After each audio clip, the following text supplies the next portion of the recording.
Bonjour à tous, bienvenue sur ce nouveau live sur la page Facebook des Échos. Alors je me trouve aux abords du Bois de Vincennes à Paris et c'est ici que la RATP Île-de-France Mobilité et la ville de Paris lancent une nouvelle expérimentation de navettes autonomes 100% électriques. Alors deux navettes comme vous le voyez à l'écran de la start-up française EasyMile, des navettes donc qui peuvent contenir environ 12 personnes dont 6 assises.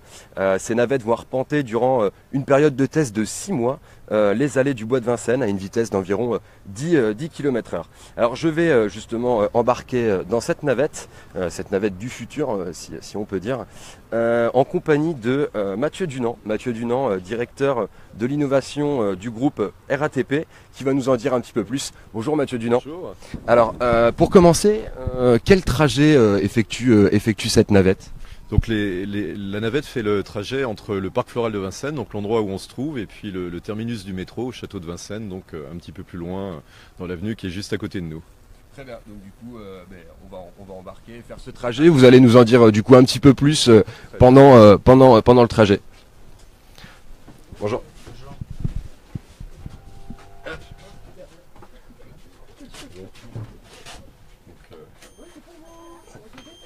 Alors pour commencer, est-ce que vous pouvez nous dire peut-être un petit peu comment ça fonctionne, cette navette, comment elle est rechargée, voilà, est-ce que vous pouvez nous en dire un petit peu plus sur cette navette ? Bien sûr, donc c'est une navette qui est 100% électrique et 100% autonome, donc avec une grande autonomie qui permet une circulation toute la journée. Elles sont rechargées pendant la nuit, tout simplement pendant l'interruption de service. Et comme vous le voyez, là on se déplace en totale autonomie. On est dans un environnement avec des piétons, des véhicules, même si on n'est pas sur les mêmes voies, qui sont à proximité. Et tout ça se fait de façon extrêmement douce et agréable. Alors justement, comment est-ce que cette navette évite les différents obstacles qu'elle peut rencontrer ? Alors si vous voulez très sommairement, il y a deux choses. Il y a à la fois une notion de programmation d'itinéraire, c'est-à-dire qu'avant de mettre les navettes en service, il y a un repérage de l'itinéraire qui ensuite est cartographié, et la navette suit notamment avec des techniques GPS, mais pas seulement, l'itinéraire qui est prévu. Et puis ensuite, il y a un certain nombre de capteurs qui s'appellent notamment des lidars. Il y a aussi d'autres types de capteurs et qui réagissent à tout obstacle imprévu, qui peuvent être par exemple une personne qui traverse, un chien, un gamin qui va chercher son ballon de foot, ou globalement tout événement imprévu. Alors, il y a déjà eu des expérimentations sur Paris avec ce type de navette. Quel bilan, notamment sur le pont Charles de Gaulle, quel bilan vous avez pu tirer de ces premières expérimentations ? Le bilan est vraiment extrêmement positif. Sur le pont Charles de Gaulle, on a transporté 30 000 voyageurs en 3 mois. Les voyageurs sont extrêmement satisfaits du service qui leur est proposé. Ils sont aussi très sensibles à la nouveauté technologique vis-à-vis de laquelle ils ont une véritable curiosité. Et puis pour la RATP, c'est aussi une façon de développer l'analyse qu'elle se fait des attentes de ces voyageurs, et puis évidemment la relation commerciale qu'on a avec nos clients et nos voyageurs. Alors, ce type de navette, sur quel type de trajet ça peut être utilisé ? Il y a beaucoup d'options. Là, vous avez un exemple parfait avec la desserte, par exemple, la desserte du Bois de Vincennes. Plus globalement, on pense dessiner les navettes à ce qu'on appelle la desserte du dernier kilomètre. C'est par exemple pour les gens qui habitent en deuxième couronne, une façon de les acheminer jusqu'à la gare du RER, jusqu'à la gare du métro, par exemple. Un autre cas typique, c'est les dessertes de sites fermés ou semi-ouverts, type campus d'entreprise, campus universitaire, cluster, zone aéroportuaire.